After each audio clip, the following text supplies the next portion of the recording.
Hey guys, this is Kyle P with Functional Patterns, and for today's video tutorial, I'm going to be taking you through a myofascial release technique for a hip flexor called the Tensor Fasciae Latae. This hip flexor originates on the anterior superior portions of the iliac spine and inserts into the upper 2/3 of the femur. If you can imagine throwing on your favorite pair of jeans, this trigger point will be right where that front pocket is.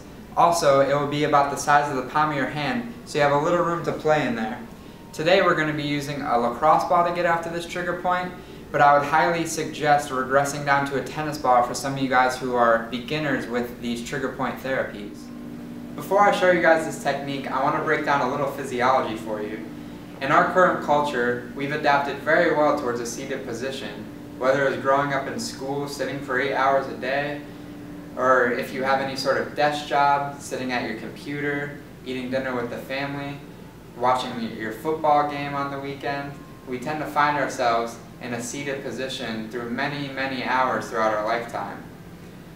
When we're in this range of motion called hip flexion, there's certain musculature that begins to be shortened. If these muscles are shortened through extended periods of time, they begin to memorize this. Specifically here, I'm going to talk about the hip flexors. So the whole hip flexor complex, when we're sitting down, is in a shortened state. So if you can just try to imagine how many hours you've sat throughout your lifetime and how little you've done to counterbalance for that phenomena, it may begin to make sense why many of us suffer from things like lower back pain, knee pain, ankle pain, joint soreness, all of those. As we begin to examine how the seated position manifests into our posture while we're standing up, we'll notice a lot of common deficiencies found in people's posture throughout the globe. Specifically speaking, when the hip flexors start to get tight, it'll start to pull our pelvis into an anteriorly shifted position. This position will put a lot of stress and strain on the lumbar spine. You'll also notice a lordotic curve in the lower back in most people in our culture today. Also, when we start to find ourselves in this anteriorly shifted position, it'll force us to put a lot of pressure onto the toes. Once we begin to put the pressure on the toes, it'll put a lot of shearing force on the knees as well. So for any of you guys who have any sort of knee troubles, hip pain, lower back pain, this trigger point will be a money spot for you. So here's what you're going to do. You're going to come down onto the ground with your lacrosse ball or tennis ball.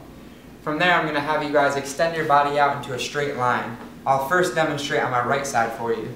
So you want to make sure that your right arm is fully extended and you can use this arm as a pillow. Keep in mind that you want to be as relaxed as possible during all these techniques. Also, you want to make sure that your right leg is completely in extension. The last thing you want to do is shorten any of the muscle fibers that we're trying to penetrate. So next I want you guys to locate that area on the front of your femur that I was explaining before. So if you're having trouble finding this area, just imagine that pair of jeans. It's going to be right where that front pocket is. Also, you want to make sure that this area is soft. If you start to find that you're on a bone or anything hard, you're definitely not in the right area. So pinpoint that nice soft pocket. From there, I'm going to have you guys extend out into a straight line. You're going to pop that ball right under there. A lot of people, when they do trigger points, they tend to move around a lot and roll around. I don't want you guys to do that. For now, we're just going to let this ball sink right into the muscle tissues. It should be pretty painful at first, so make sure if this is something that's new to you guys that you regress down to a tennis ball. From there, I'm just going to get as relaxed as possible. You can take some nice deep breaths.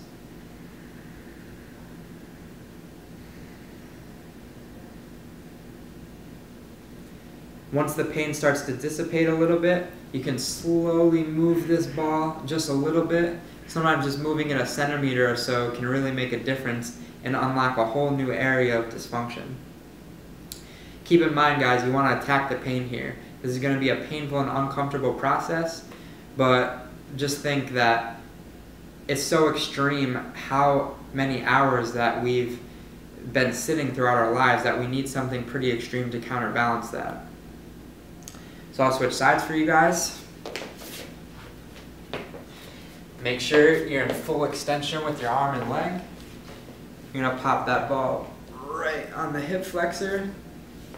Also, another thing you guys can do is you can extend your other leg out and kind of use it as a kickstand. So I'm going to have you guys rest down completely, get nice and relaxed. Just let that ball sink in.